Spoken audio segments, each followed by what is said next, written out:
Assalamualaikum warahmatullahi wabarakatuh. Sebelumnya perkenalkan, nama saya Gita Nurani dengan NIM 24031554122 dari Prodi Sains Data kelas 2024D.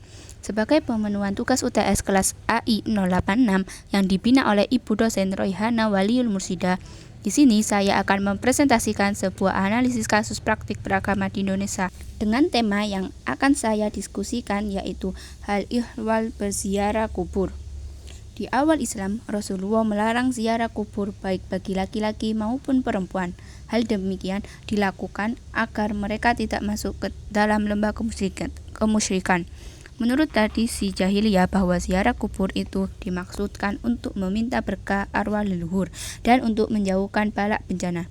Setelah tauhid mengakar kuat di dalam kaum muslimin, maka Rasulullah memperkenankan mereka berziarah kubur dalam batas-batas yang diridhoi agama, yaitu untuk mengingat hari kiamat, mendoakan ahli kubur agar dosanya diampuni. Dengan demikian, orang yang berziarah kubur itu telah berbuat baik bagi dirinya dengan teringat akhirat dan berbuat baik kepada ahli kubur dengan mendoakan mereka. Sebagaimana Rasulullah SAW bersabda, "Inni kuntu nahaitukum an ziyaratil kubur fazuruha fa innaha tudakirul akhirah." Rawahu Ahmad an Ali, yang artinya, dulu aku pernah melarang berziarah kubur, maka sekarang berziarahlah karena yang demikian itu akan mengingatkan kamu akan akhirat. Namun, sebagaimana terjadi pada masa sekarang ini, banyak orang yang mengunjungi kuburan-kuburan orang-orang tertentu, seperti kuburan para wali atau orang yang dianggap soleh misalnya.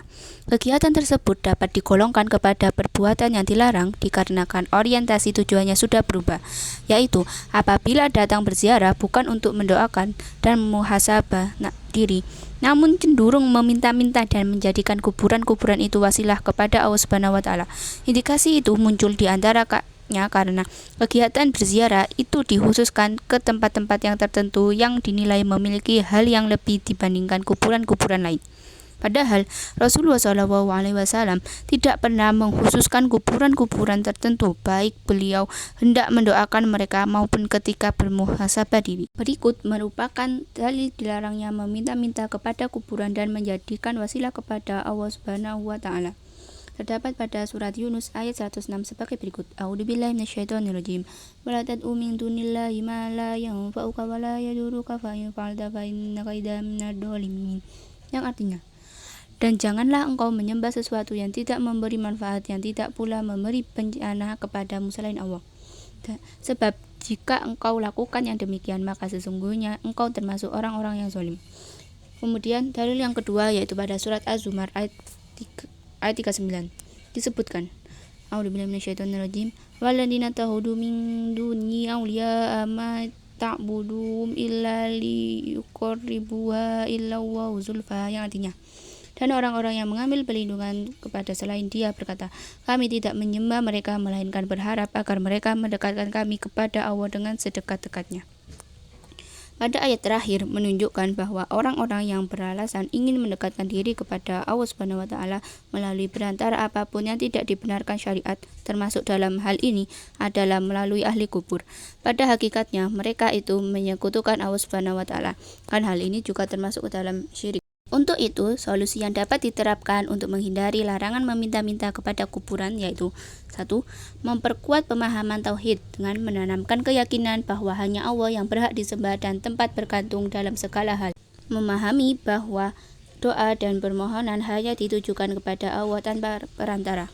Kedua, menjalankan ziarah kubur sesuai tuntunan syariat. Ketika berziarah, niatkan untuk mendoakan ahli kubur dan mengambil pelajaran tentang kehidupan setelah mati. Hindari praktik-praktik yang menyimpang, seperti meminta berkah atau pertolongan kepada penghuni kubur. Yang ketiga, menyebarkan edukasi kepada masyarakat, memberikan pemahaman kepada komunitas tentang bahaya dan larangan meminta-minta kepada kuburan melalui kajian, ceramah, dan diskusi keagamaan. Dan keempat, menghindari pengkultusan makam tertentu, tidak mengagungkan atau mengkultuskan makam tertentu yang dapat mendorong seseorang untuk menjadikannya sebagai perantara kepada Allah.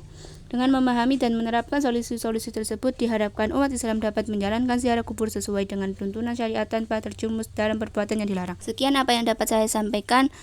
Mohon maaf apabila ada salah. Wassalamualaikum warahmatullahi wabarakatuh.